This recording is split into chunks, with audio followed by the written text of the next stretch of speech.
Hello, I'm Dr. Jackson Z, the Director of the Disaster Relief Unit at FOUR PAWS.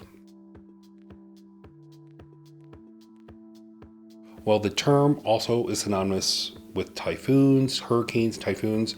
They basically are a tropical cyclone storm, which has sustained winds of 74 miles per hour and above, or it's about 46 kilometers per hour and above.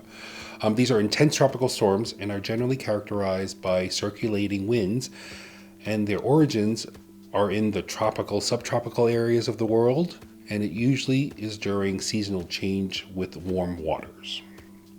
So hurricanes undergo three basic stages of development. So typically it starts with just thunderstorms or storms, it develops over tropical waters, and it eventually becomes what is called a tropical depression. You'll hear that in the news. And further on, they'll become an actual tropical storm and ultimately a hurricane.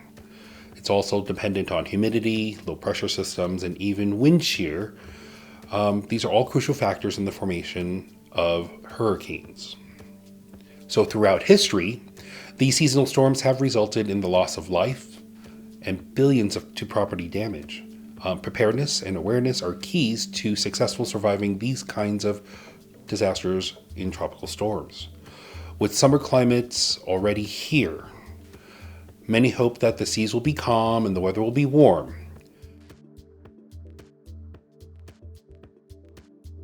Hurricane forecasts are only based on the history of storms in a region, meteorological, ocean temperature, satellite, and Doppler data that scientists will use to about 6 months before the start of the hurricane season or storm season, so they can get an idea what might happen during the season, and they'll evaluate that situation in the middle of the season. The information allows emergency management and local authorities to be able to plan for what might happen during that season.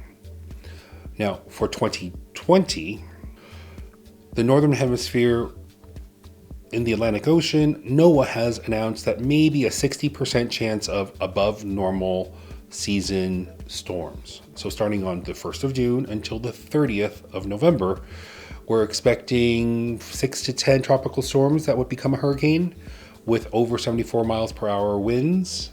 And that's including 3 to 6 with winds above 111 miles per hour. So the average hurricane season produces about 12 named storms, of which 6 would become actual hurricanes, including 3 that would become a major hurricane. So we're looking at this 2020 season to be above that. The answer is no. The number of predicted named storms does not mean that the storms will actually make landfall, and many times can also mean that these tropical storms will become a hurricane and then move out to sea and then dissipate. Absolutely. Anytime that people are affected by disasters, animals are often affected, either because people keep pets, or there are farms, or even wild animals can be affected that live in surrounding areas. Sometimes animals and animal welfare are directly affected during Hurricane Michael with pet owners, or during Hurricane Florence with pig farms that were flooded, or indirectly through public health concerns for animals and people with leptospirosis, like at Hurricane Maria in Puerto Rico, or the impact on livelihoods as we have seen from the campfires in Paradise, California, where people can't go back to start their businesses. And even legal compliance is a concern when we have seen at Hurricane Katrina. The impacts are on communities and their abilities to survive and recover from the disaster.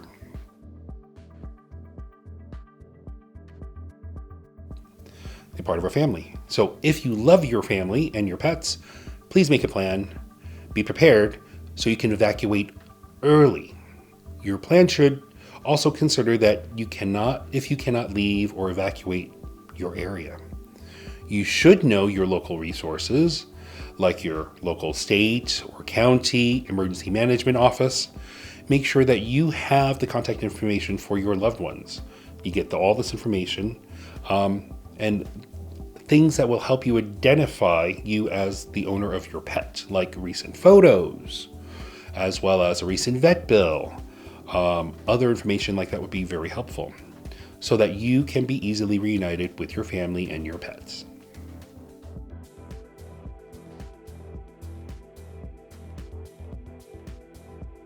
Well, we have learned, while state and county emergency management offices and authorities try to make sure that we all survive together, you can survive with your pet and your family when you are prepared. Please have a plan that you can practice and you update every 6 months for all types of hazards that could be from hurricanes or floodings to heavy snowfall or wildfires. It is your responsibility as a responsible pet owner to make sure that you are safe and protected and that your loved ones are also considered.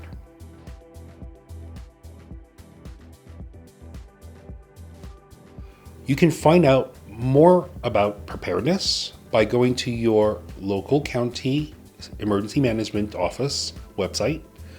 Subscribe to your local early warning systems for weather reports. You can volunteer with your local animal shelter or humanitarian organization. You can also read about how to make plans at our website at four-paws.us, or just Google 4 Paws USA disaster relief or disaster preparedness. Please remember that emergency shelters for people may not be able to accommodate you with your pet because of other people's allergies, their fears, or requirements for social distancing. So if you do have a pet, please make plans to be able to shelter safely with all of your loved ones.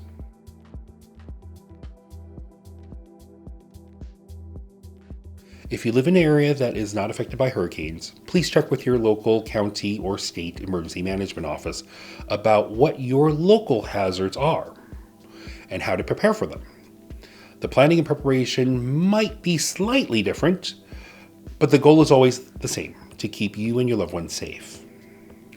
Thank you for watching this video. I'm Dr. Jackson Z with 4 Paws. I hope that I've given you some information that will help you in your disaster preparedness. And if you please like this video, and feel free to share this video with others, and have a safe hurricane season.